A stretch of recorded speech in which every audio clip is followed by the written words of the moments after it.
আগামী ২০ জানুয়ারি মার্কিন প্রেসিডেন্ট হিসেবে শপথ নেবেন ডোনাল্ড ট্রাম্প। তার আগেই প্রকাশে এলো এক চাঞ্চল্যকর তথ্য। জো বাইডেন প্রশাসন গত অর্থবছরে যুক্তরাষ্ট্র থেকে 2,70,000 অভিবাসন প্রত্যাশীকে বিতাড়িত করে। অন্যদিকে ট্রাম্প লাখ লাখ অভিবাসন প্রত্যাশীদের বিতাড়িত করার হুমকি দিয়ে আসছেন। যুক্তরাষ্ট্রের অভিবাসন কর্তৃপক্ষের এক প্রতিবেদনে সেপ্টেম্বরের শেষ পর্যন্ত 12 মাসে বিতাড়িত হওয়া মানুষদের এই হিসাব তুলে ধরা হয়েছে।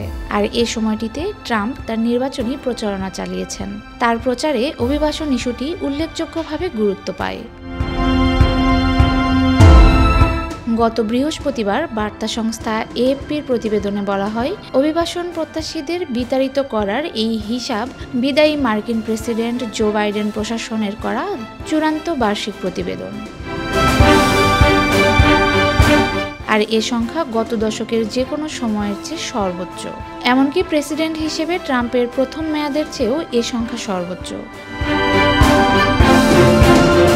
প্রতিবেদন থেকে আরও জানা যায়, যুক্তরাষ্ট্র ছাড়তে বাধ্য হওয়া ব্যক্তিদের অধিকাংশই অবৈধভাবে দক্ষিণ সীমান্ত পাড়ি দিয়ে এসেছিলেন। তাদের প্রায় 1/3 বিভিন্ন ফৌজদারি অপরাধে দোষী সাব্যস্ত হয়েছেন, নয়তো ফৌজদারি অপরাধের অভিযোগের মুখে পড়েছেন।